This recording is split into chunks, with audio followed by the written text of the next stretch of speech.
What was supposed to happen on that last play? I know you said you didn't get the look and shot you wanted. No, we executed. Like I said, I feel like I'm not sure. I mean, obviously you have to ask Luka what he saw on that, but I thought he had a good look, and it looked like he kind of just lost his balance. The Lakers just came up short against the Orlando Magic, falling by a single point. Yet somehow, after LeBron James called for the ball, missed a crucial free throw, and failed to convert the game-tying attempt, the spotlight shifted toward Luka Dončić as if he were the reason for the defeat. It's a storyline that has left plenty of fans scratching their heads. Meanwhile, LeBron's biggest supporters have already gone into full defense mode. But once you look at the numbers, the conversation becomes much more interesting. So who do you believe deserves the most blame for the Lakers' loss to Orlando? Share your honest opinion in the comments below. Let's dive right into the breakdown because there's a lot to discuss, and some of the facts may not sit well with LeBron's most dedicated supporters. Start at the end in LA. Magic take the lead in the fourth. Lakers have 7 seconds left after a timeout. Final play goes to Luka, who pump fakes it and then gives it to LeBron. I was like, what am I supposed to do with it? Shoots a turnaround three-pointer that misses. The Lakers suffered a heartbreaking 110-109 loss to the Orlando Magic. Yes, the Orlando Magic, a team missing key players and forced to rely heavily on Jonathan Isaac and Javon Carter. Despite struggling defensively throughout the first half, Orlando went into halftime trailing by only 3 points. Even more surprising, the Magic ended the break as plus 240 underdogs, yet they still managed to pull off the upset in the closing moments. After the game, instead of focusing on how the final possession unfolded, the post-game discussion quickly shifted elsewhere. LeBron James' comments directed attention toward Luka Dončić, sparking plenty of debate among fans. Let's walk through exactly what happened because the sequence is straightforward. With just 5 seconds remaining and the Lakers trailing by 1, Luka Dončić controlled the ball. LeBron James signaled for the pass. Luka delivered it, and LeBron took the potential game-winning shot, but it didn't fall. That's the complete sequence of events. The footage speaks for itself, leaving little room for confusion about what took place. Following the loss, LeBron addressed the final play and explained why Luka chose to give him the ball. What was supposed to happen on that last play? I know you said you didn't get the look and shot you wanted. No, we executed. Like I said, I feel like I'm not sure. I mean, obviously you have to ask Luka what he saw on that, but I thought he had a good look, and it looked like he kind of just lost his balance. Didn't have a rhythm with the ball, whatever the case may be, and it kind of allowed him to get back in front of him.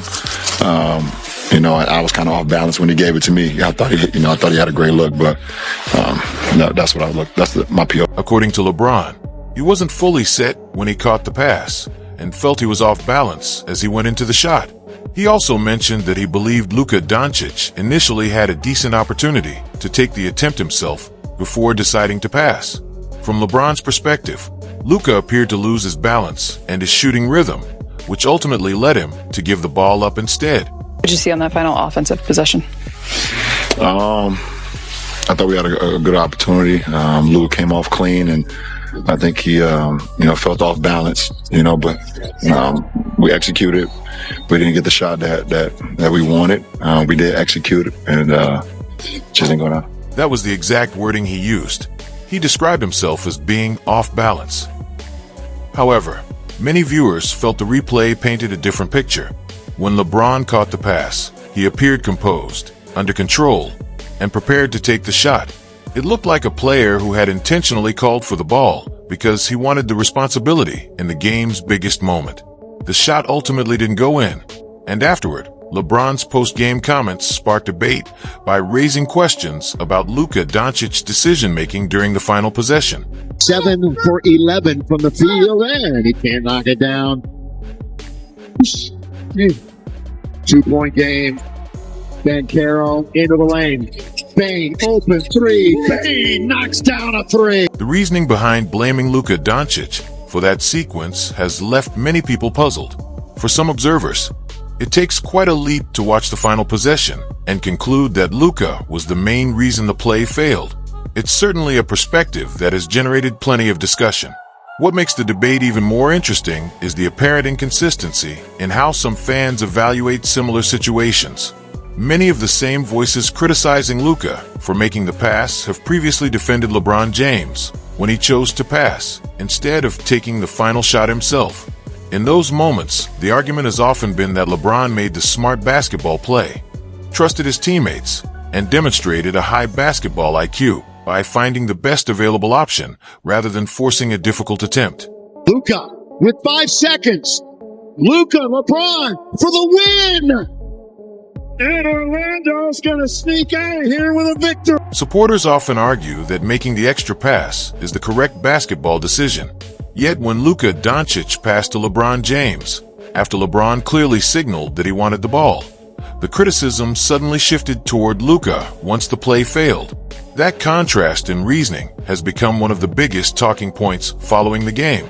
The conversation becomes even more interesting when you look at the moments before the final shot. Earlier in the closing stretch, LeBron stepped to the free throw line in a crucial situation and split the pair, making one and missing one. That missed free throw proved costly, as converting both attempts could have tied the game and forced overtime. Instead of focusing on that missed opportunity, much of the discussion centered on Luka's decision to make the pass. In reality, LeBron had two clear opportunities to deliver in the closing seconds, a key free throw and the potential game-tying jumper. He connected on one of those chances, but couldn't convert the other. Yet much of the post-game criticism was directed elsewhere.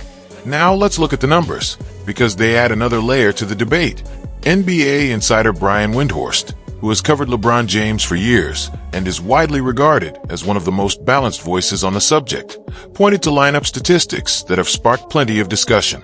According to those numbers, the Lakers have performed very well offensively when Luka Dončić and Austin Reeves share the floor without LeBron. However, when all three players are on the court together, the team's offensive efficiency drops significantly.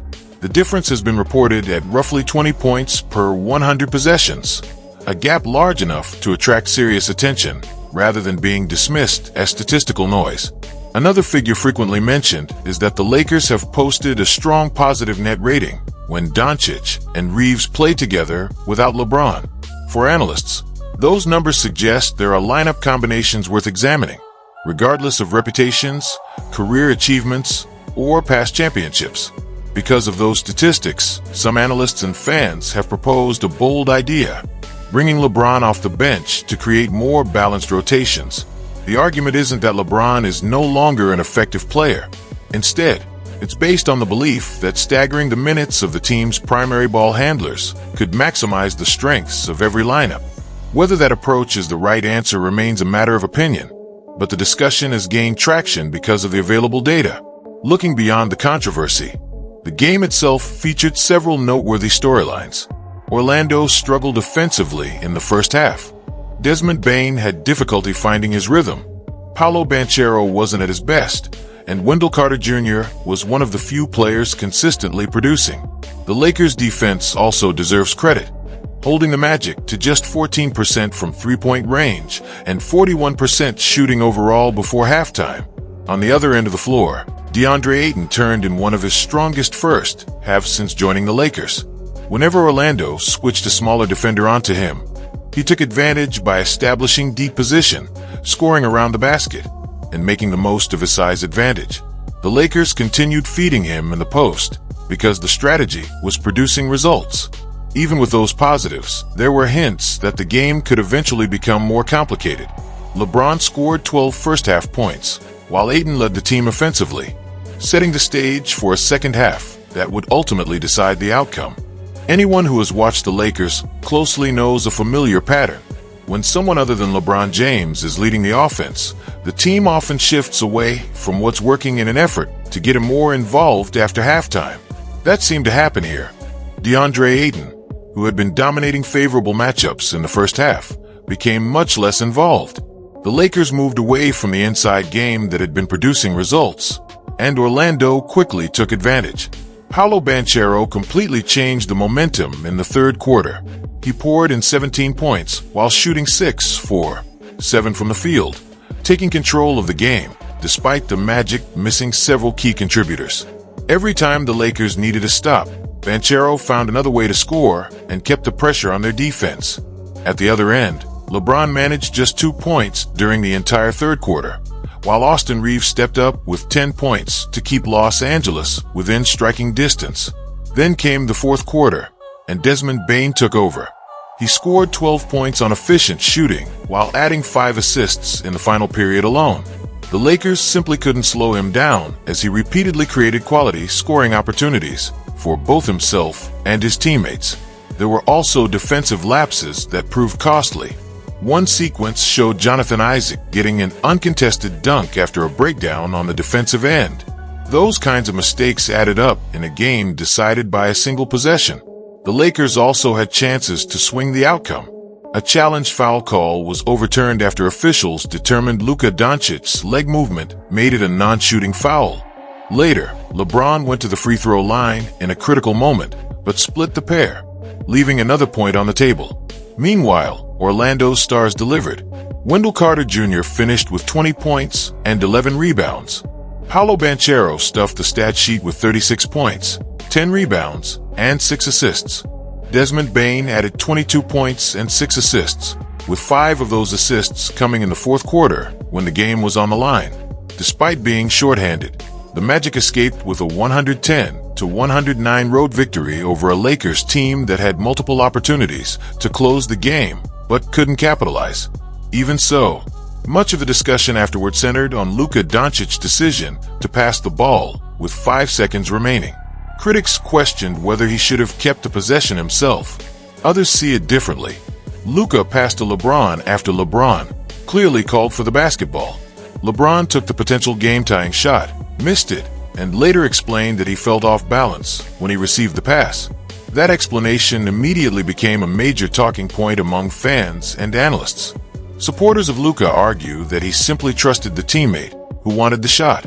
They believe he made the logical basketball play by giving the ball to the player asking for it. On the other hand, critics believe Luka should have taken the final attempt himself.